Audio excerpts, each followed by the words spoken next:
Get down in the car, one time give it all, bust it open hard, let me see you drop. Masaya kumarera talaga sa dirt, nakakamiss din yung dirt. Tapos isa to sa pinakamagandang rally na season na events.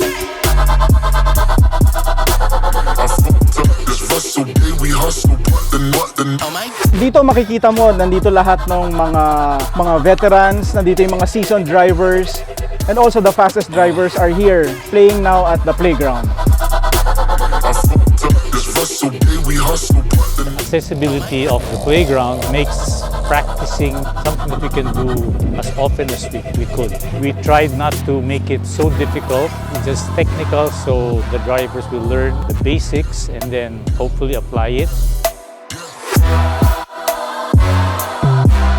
Napakagandang experience dahil every time na may leg dito, nag-iiba yung course. Naiiba din yung experience namin every time. Very convenient siya kasi pwede siya, open siya mag-practice. So, para sa mga gustong matuto pa lang, katulad namin, very accessible sa amin.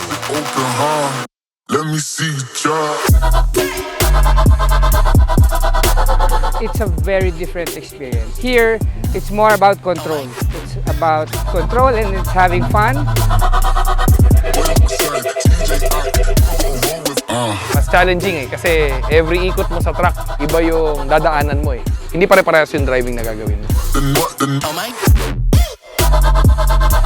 It's a lot of fun, especially, a lot of the corners you can really go sideways. And when the car loses control, it's a really, really great feeling. Bust it open hard, let me see you drop. Get down in the